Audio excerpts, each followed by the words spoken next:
Music section में और main channel पे।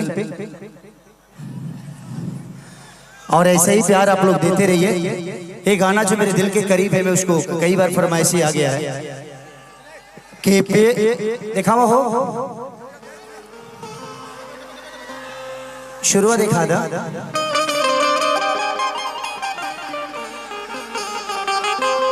कि ये प्यार कल परसों के कायल न रहे, भुला गइल वैसे जैसे भायल न रहे।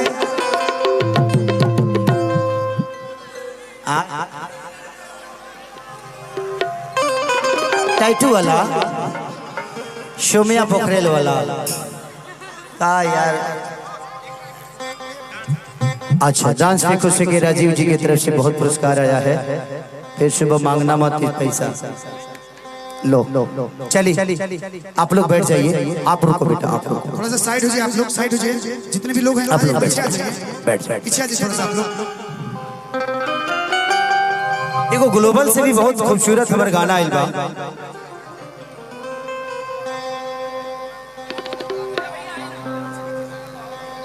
अच्छा करा दीजिए। चलिए जयप्रकाश भैया की तरफ से फिर से पुरस्कार। काहे के इतना पैसा दे रहे हैं, छोड़िए, एक ही बार दे के अस्थिर हो जाइए।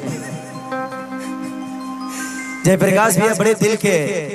हम उस समय अपना सिनेमा कर रहे थे आपके गोरखपुर में ही। बोल रहा था बोल। मैं कोशिश यही कर रहा हूँ कि देवरिया, गोरखपुर, पड़रौना से लेकर इधर ही बीच में सिनेमा करो, ताकि बहुत सारे भाइयों को जो काम इच्छुक है करने के लिए, आप लोगों को कोशिश है कि इधर सिनेमा होगा तो हमारे सारे भाई खेसारी लाल यादव के साथ काम भी करेंगे।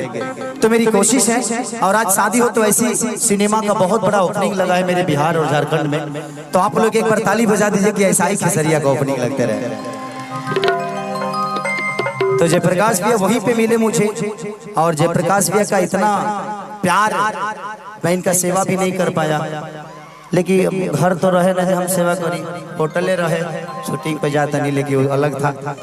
फिर हम जब भी मिले भैया से शूटिंग पे मिले हैं, लेकिन इनकी मोहब्बत और इतने अच्छे आदमी हैं कि कभी एक बार इन्होंने कॉल किया कि बाबू आपको आना है, और मैं आ गया। ना इनसे बीच में मेरी कोई बात हुई, ना इनका मेरे से हुआ। तो एक विश्वास इनका इतना अपने भाई पे था, और मेरा भी विश्वास था कि हम जा रहे हैं तो अच्छे जगह पे जा रहे हैं। और आज मुझे समझ में आया कि मैं जिस गांव में आया हूँ वो इस धरती का खूबसूरत गांव है, जहाँ पे सिर्फ मोहब्बत बसती है। आप जैसे लोग हैं देवता रूपी श्रोता, जिन्होंने आज इतना प्यार दिया। जयप्रकाश भैया के बदौलत ही आज मुझे प्यार मिला। शुक्रिया अदा करता चाहूँगा जयप्रकाश भैया का और इनके करजन साले साहब का। हम नमो तरह भुलाते नहीं हम, ठीक बा, जिन्होंने ऐसे खूबसूरत जगह का हिस्सा बनाया और ऐसे कार्यक्रम का हिस्सा बनाया। आज थोड़ा थोड़ा पीछे हट जाइए।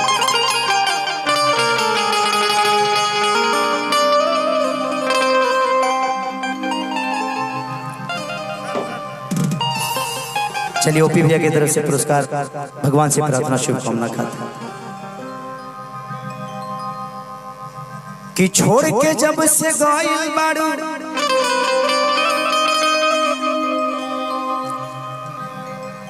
कि ना रोग भइल बा भारी रे,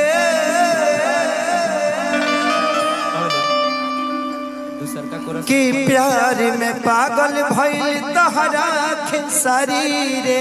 कोरस दूसर का कोरस वाला रेड वाला कि खुश ना गिरा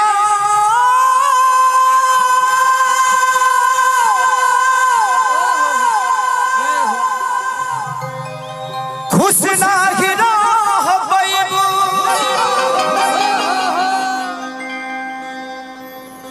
तू केहू वो के कोरा में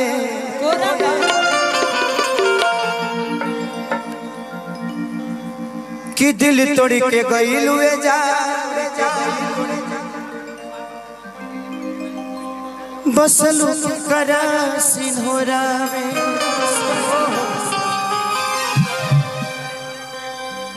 कि जा जइबू तो जा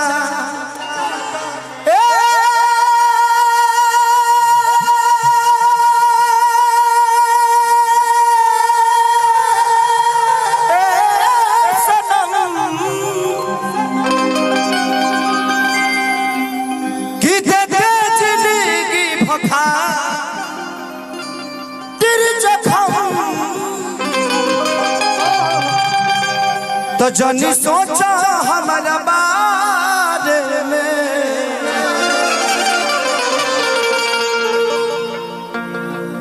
कि जनी सोचा हमारा बारे में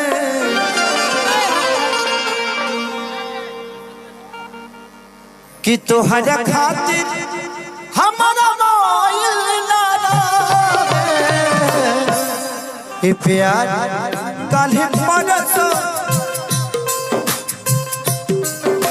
प्यार काल्हि परसों के काजिल न रहे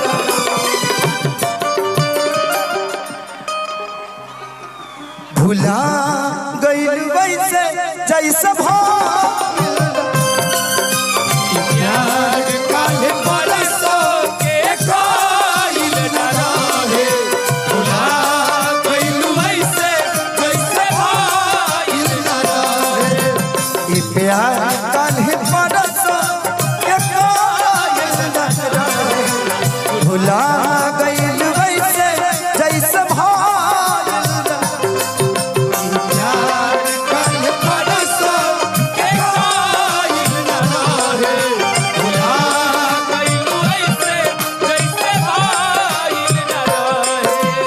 जिंदगी इम्तिहान लेती है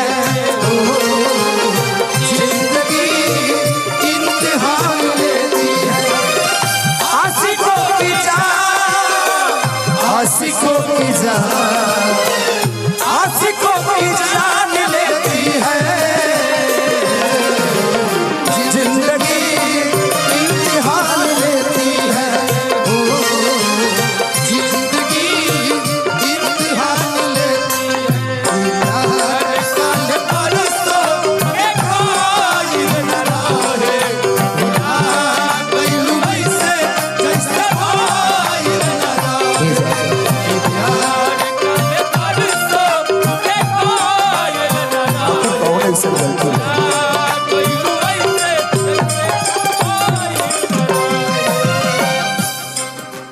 हमेशा सदों से प्यारे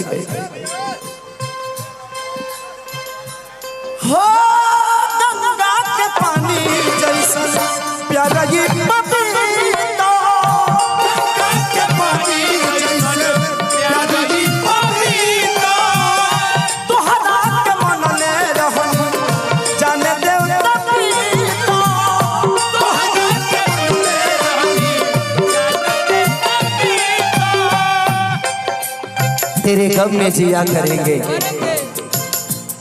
तेरे गम में जिया करेंगे गम कम नहीं होगा तो पिया करेंगे लेकिन याद रखना हम मर जाने के बाद भी यमराज की मोबाइल से तेरे मोबाइल पे मैसेज दिया करेंगे गंगा के पानी जैसा प्यारा ये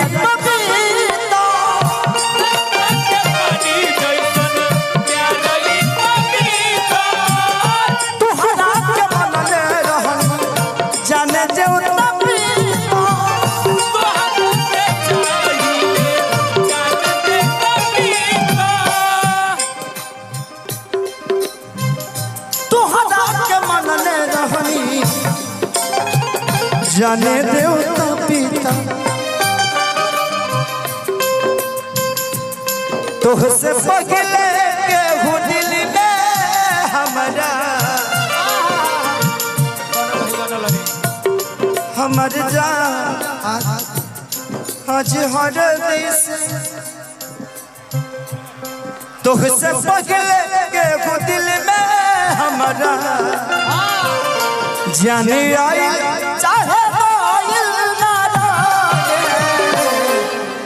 प्यार काल्हि परसों के कायल न रहे भुला गइल वैसे जैसे कायल न रहे प्यार काल्हि परसों के कायल न रहे भुला गइल वैसे जैसे कायल न रहे प्यार काल्हि परसों के कायल न रहे भुला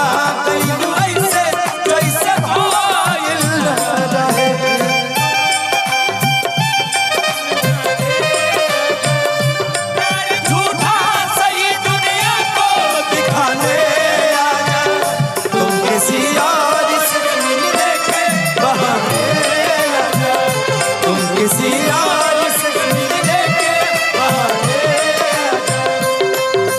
प्यार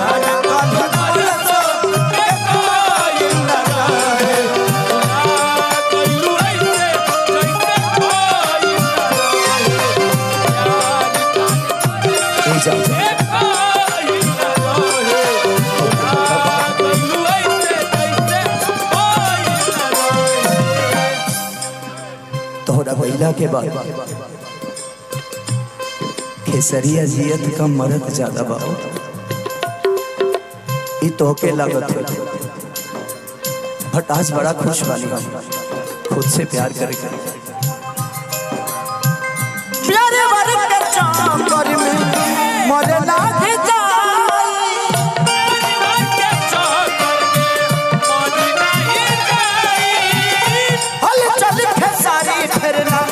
गलती दो हमारी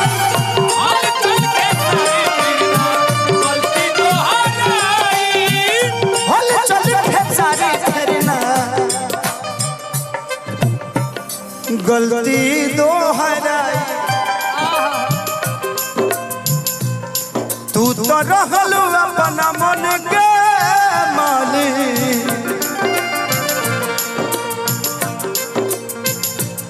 तू तो रहलू अपना मन के मालिक तुहरे हाथ कब भइल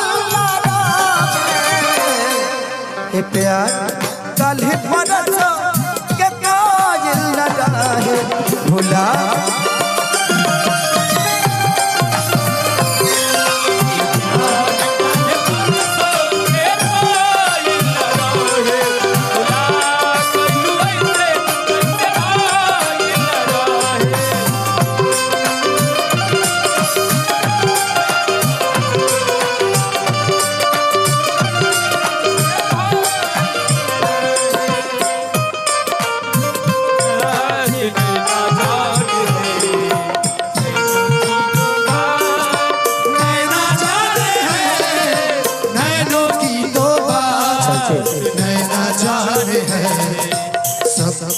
प्यार कल बरस ये काजिल न रहे भुला गइल वैसे जैसे भइल थैंक यू सो मच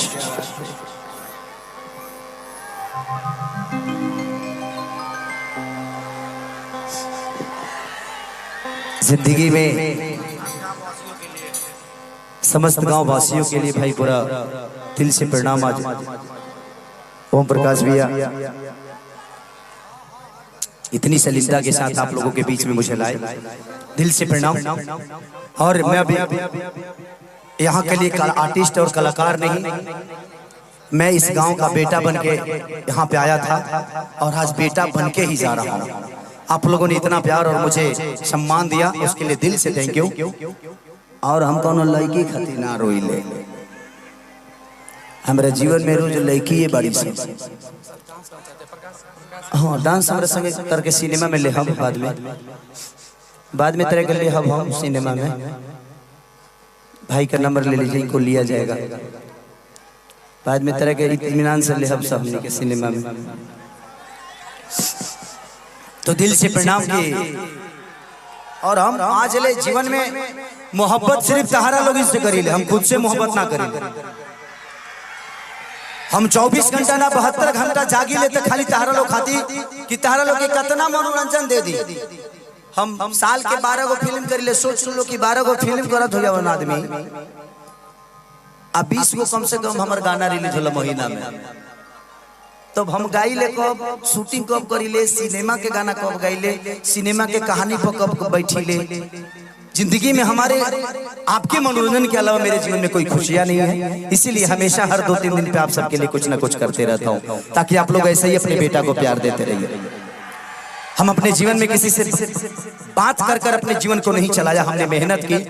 हम गायक ना रहनी आजो नहीं की, हम वो सबके बेटा है, बेटे बन के जीवन चलावे के बाद, भाइये बन के जीवन चलावे के बाद, हमारा बहुत बड़ा स्टार नहीं है बने के। तो जिंदगी में ऐसा ही प्यार और मोहब्बत खेसारी को हमेशा आप देते रहिए, यही कामना। धनंजय आओ थोड़ा गाओ, 2 घंटे से हम गाओ, तो अकेले था गल मिजाज। थोड़ा सा बैठ जाइए हम ना।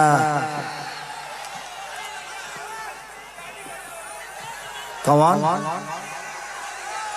कौन रिकॉर्डिंग एक रिकॉर्डिंग कर दी।